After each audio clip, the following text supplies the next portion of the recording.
Archie, when did you come to Deep River and why did you come to Deep River? 1957 I came, and it's a long story. Yeah. I was working for the equivalent of Deep River, Chalk River, in Britain.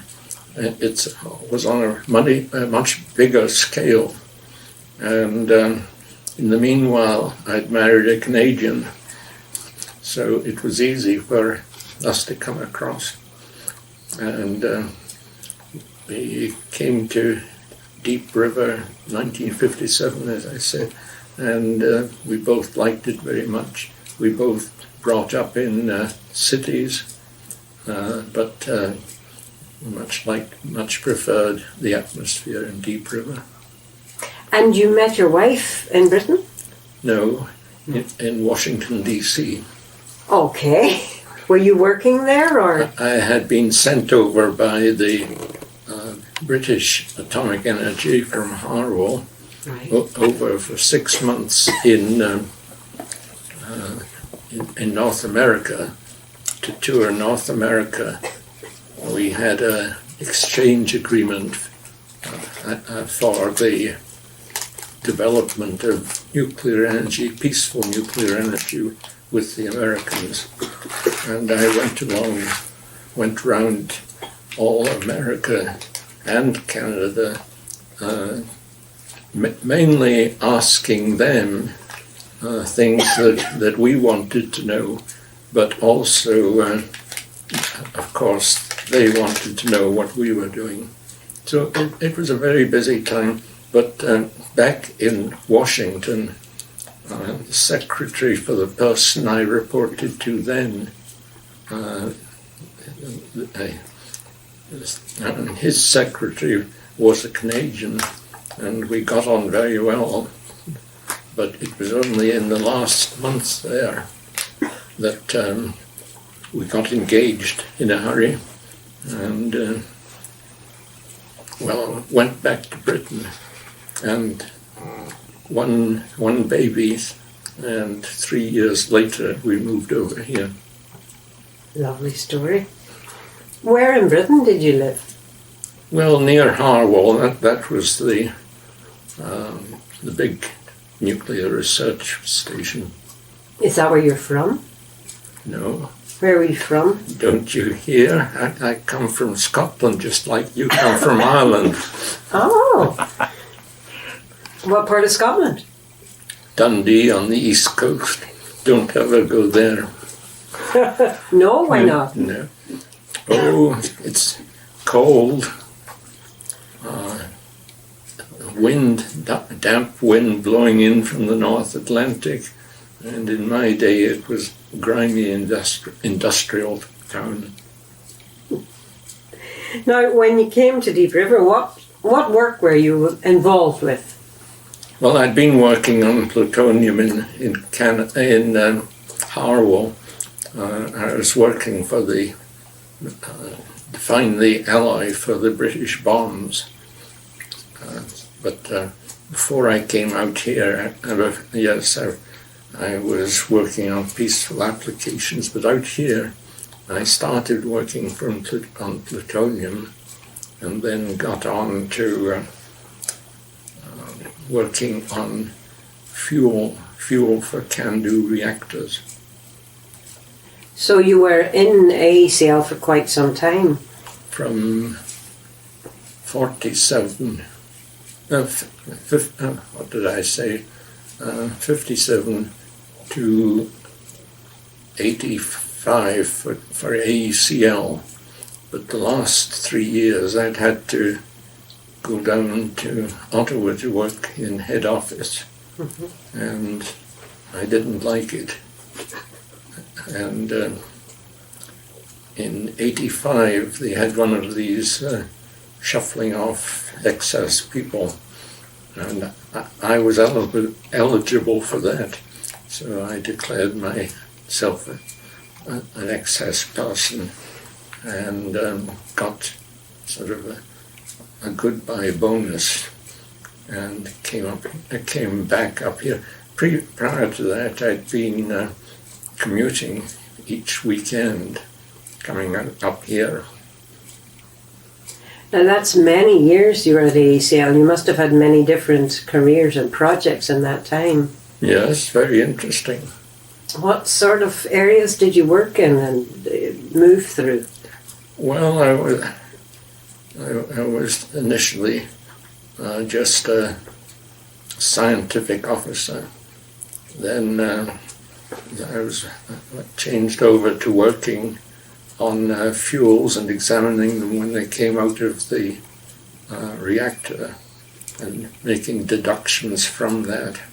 Then I became branch head, and then I moved on to being a division head, and then among many other things in my responsibilities, the most interesting one was when some of the fuel in early CANDU reactors started leaking.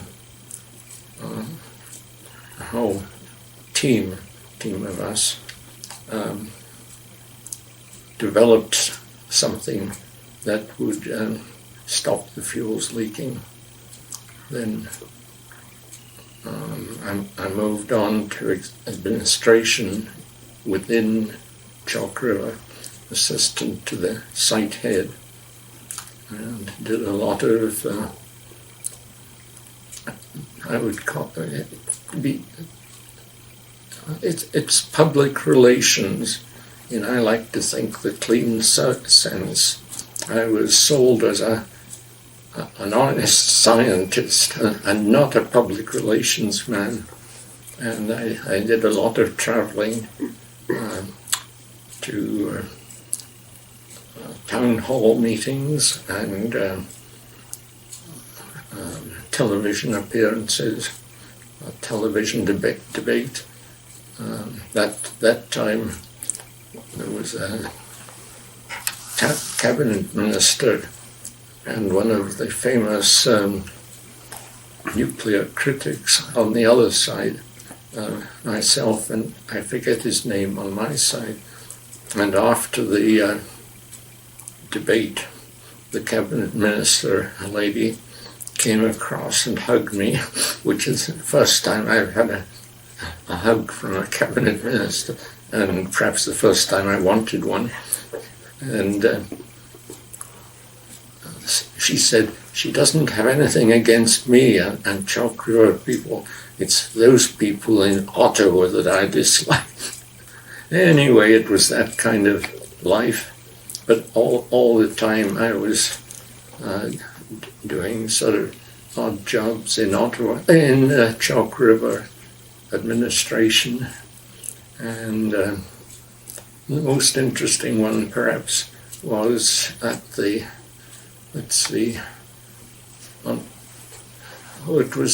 I know it is the Porter Review. Professor Porter was the commissioner on Ontario Nuclear Safety Review, and there were several of them that I was involved with. But anyway, that one where I appeared for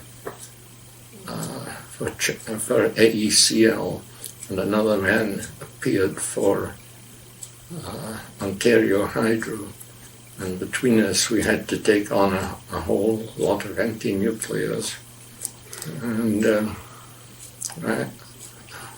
I had the interesting experience that, there was a famous American, not only anti-nuclear, but very much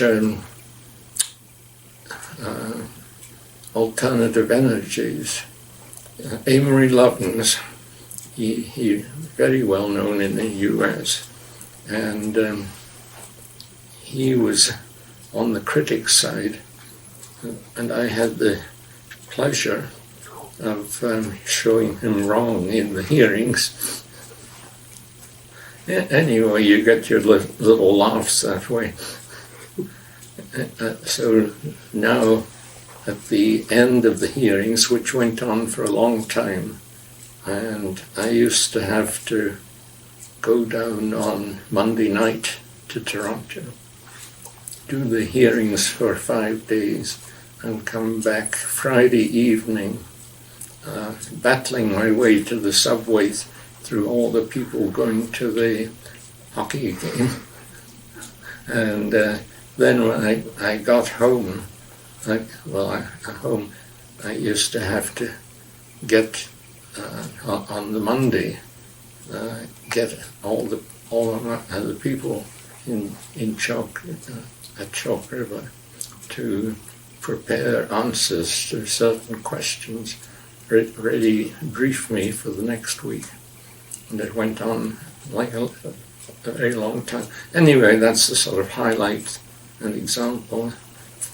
Also, yes, and another experience I had was I gave I was going to call it a lecture, but that's not the church after a church sermon down on the Seaway, church on the Seaway, at their invitation. But I'd go out on these invitations, but it was all a team effort. In those days, we were partnered or supported by real PR people, and it was very interesting to see how they work. They would go out to some community and say that I was available for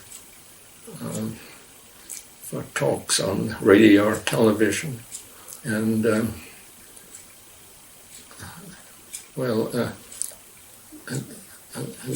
they'd get me to the place, get me ready on time, and I'd go in and do it.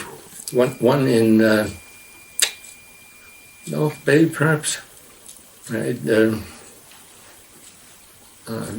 go into one television set, and I was prepared for half an hour, but I'd brought along a lot of props, like a full-size bundle and various other things. And the interviewer, like you, came in and he looked around in a glazed manner and said, "Oh, you're Mr. Robertson, and what do you do?" And atomic energy. Yes. Tell me, what is an atom? And so I had to start at that step and go on. And it turned out that I was scheduled for half an hour, but the second half hour, man or woman hadn't turned up. So we had. You must feel this feeling that it had to be stretched out for a full hour. So things like that happen. Then I'd be taken over to a radio station, and what you see, the first one was a call-in, the second one was a call-in too. One of the first callers had been in the first program, so he was sort of chasing me around. Anyway, that's the kind of work I did. Explains why you're such an articulate speaker with that background. What would you say you're most proud of in your work? In my work? No, there's no single thing that I'm proud of. I'm very proud of what we're proud of. That is, in the broadest sense, that we brought to fruition the can-do system, which I still believe, although it's not being bought at the moment, is the best available in the world today. I'm not afraid of the Americans. I think ours is better because it can use the fuels, uranium and thorium, more efficiently and can make them stretch out longer and can convert from one to the other without having to design a new reactor type like the rest of the world is going to so-called fast reactors, but they use liquid metal, and liquid metal is a very dangerous thing. It's can be ignited in an accident. You certainly don't want that. It means developing a whole new system, a very complex system, whereas we would just change the fuel. Now, the American one, the fast reactor, true, in the end, it's really reusable more, but I think in that time we could probably develop more. I'm talking about centuries. You saw Yes, that was the macro view. Nearer to myself, in developing the fuel, we had very, I won't say heated, but competitive arguments with, first of all, Westinghouse and then GE. They're fairly massive companies, but we showed that you can take your two to a much higher power before melting. They were afraid of melting at the center. And secondly, we showed that why they were having failures was due to fluorine in their fuel, resulting from their process for making the fuel. Now, we showed that in a rather simple, but in the experiment in the reactor. And Mike Notley and Al Bain and I were doing that one. And we got the result from the reactor and the hot cells on a Friday afternoon. We already had a paper written assuming the result, and we quickly got it on ready for the mail to Nucleonics Week, I think it was called then, and we rushed it down to the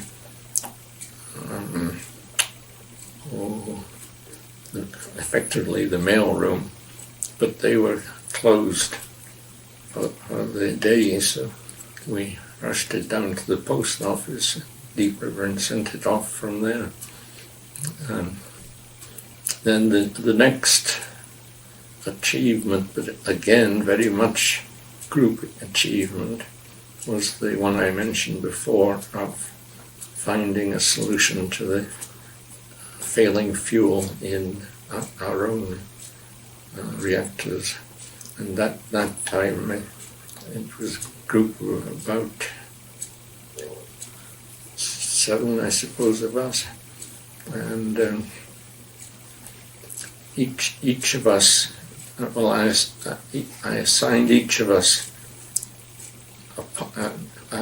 nobody knew the answer, which people had possible answers, solutions, and each one and his own group, would work on their answer, and we made samples of each of them and put them all into a sort of a mock bundle, one of each round, and irradiated it in the reactor, and the one that worked best was passed on to the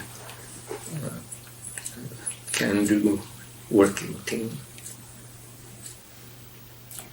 In Harrow, I found it very isolated and competitive. That is, each division had its own private reactor preference or system. Liquid salt, salt and fast reactor and high temperature gas. I forget the other. Oh yes,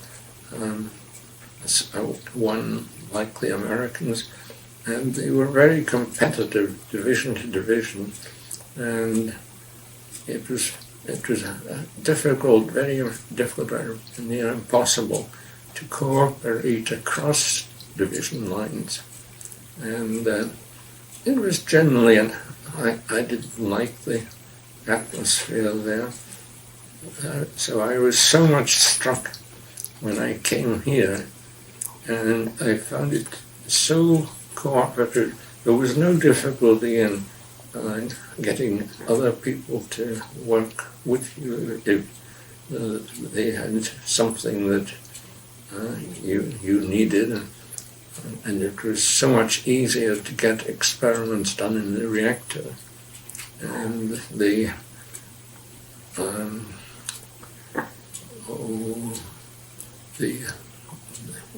sort of the engineering side of Chalk River, I forget what they were called then, but they were really helpful.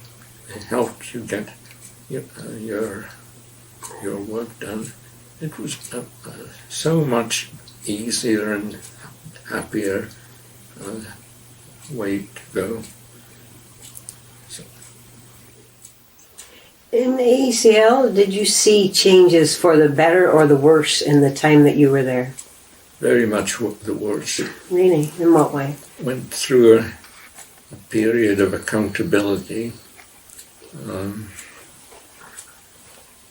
Everything had to be justified. There was no, well, there was some freedom to go off on things you thought yourself and convince people, but far too much time accounting for what you were doing, and then answering afterwards what it was. I think if you ask anyone, they would say that. And it was one of the reasons I was happy to take early retirement. But even then, I was still much happy. I didn't want to leave Deep River for Ottawa, but I'd already turned down a couple of offers or suggestions for Whiteshell and a previous one for Ottawa. And I was requested by Bob Hart on a sort of personal level to come down to Ottawa with him and help him. Tell me about your education and how you found your way into nuclear. Education, Scotland, primary school, and I'm very grateful. I was very grateful for that. I hated it at the time. Very strict education.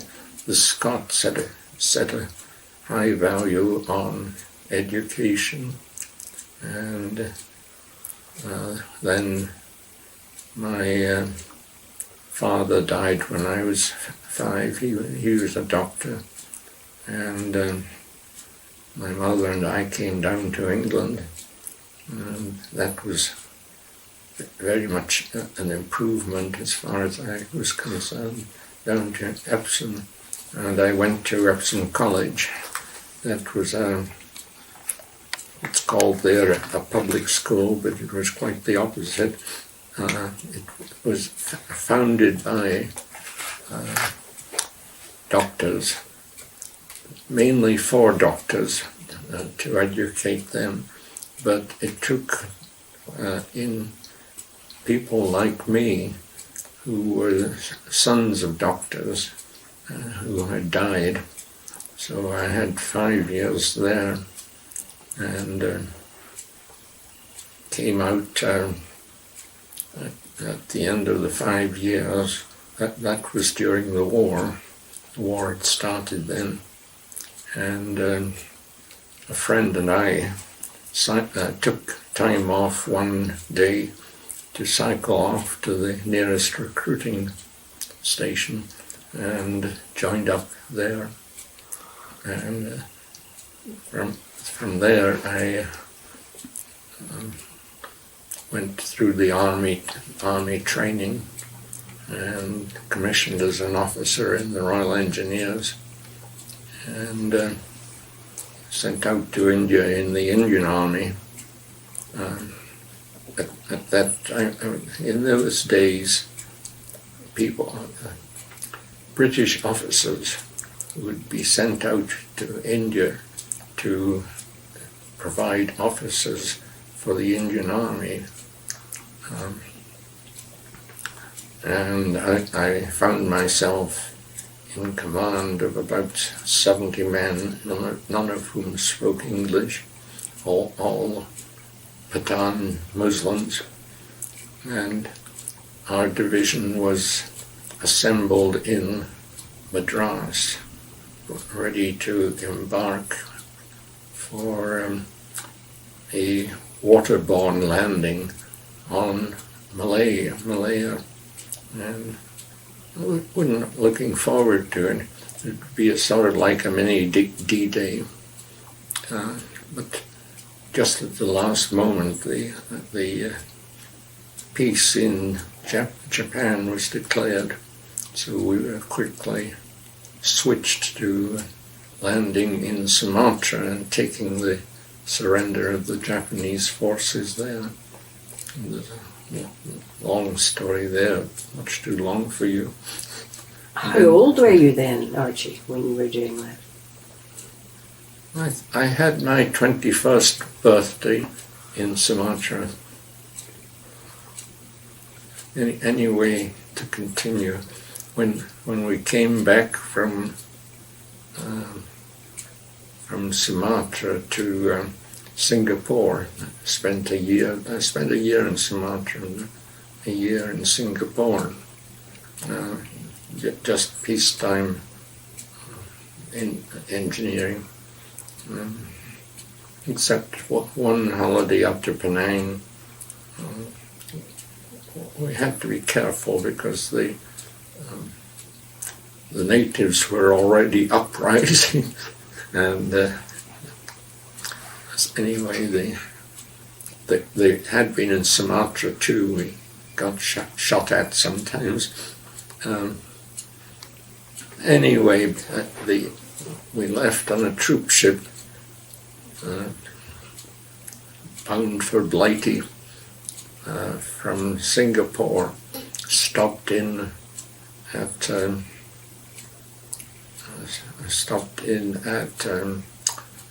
what's now Mumbai, and we docked there the day before Independence Day, and Independence Day really was a tremendous show. We were docked just near the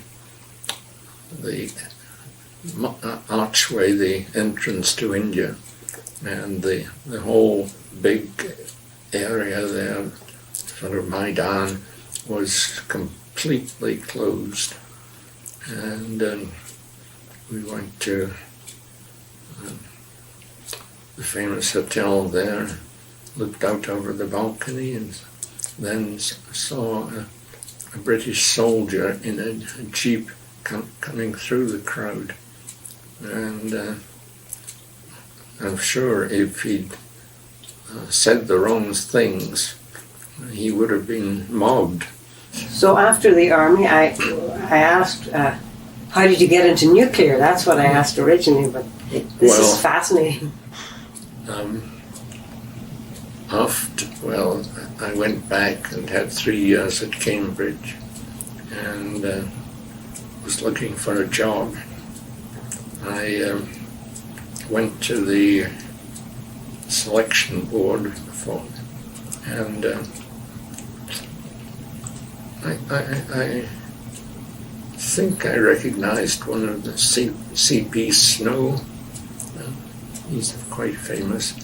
I think he was one of the people on the board. There were 3 or 5 of them, and one of them got into quite an argument with me. Why did I want to go into research? I thought I had explained it, and he went on, and I tried more. And finally said, "Well, if you don't understand that, I can't help." But I got the job. Anyway, the job was at Harwell, but for the weapons work. They didn't have their plant built. And I had no hesitation working for weapons then, because we had been let down so badly by the U.S. during the war. They stayed out of it until they couldn't stay any longer for their own sake. And at the end of the war, we were left alone in the far east, dependent on U.S. trucks and things like that. And after that, we couldn't get spare parts for it. And they had bled us dry economically during the war. And I thought that we certainly couldn't depend on the U.S., and our own deterrent was justifiable. Over in Canada now, I'm happy to be working for a non-nuclear country. So you progressed from weapons to nuclear in that company? Yes. Yeah. For peaceful nuclear energy. Have you ever been back to India since that time? No, but I've been back to Sumatra. Yes. How did you find that, coming back as an older person in a different situation? Well, when I was there, as I said, they were shooting at us. When I went back, I was in the role of consultant to their nuclear research. 10 years later, whatever it was, from 45 to, I forget now. That must have been a very interesting switch for you. Oh, yes. I don't think we've really tackled on how much I owe to my late wife. We'd love to hear some more about that. I don't. I think it's like any good marriage. I could never have done all that. Certainly never had 3 children. We had. Obviously, I needed some help, and I think between us we brought them up with sound values, and now I'm very proud of them. But in any marriage, I think it's difficult to say any individual thing, but on the whole, it's how much the man owes to the woman. In those days, I suppose that's sexist nowadays, but... And with your children, what are you proudest about for each of your children? No, we both decided early on that we not do anything competitive. Well, we don't make any competitive assessment between them. We didn't force them into any profession. They let them go their own way, and they've each done what they want, and successfully. I'm not saying in the conventional sense of money, but I think they've been happy doing their own thing.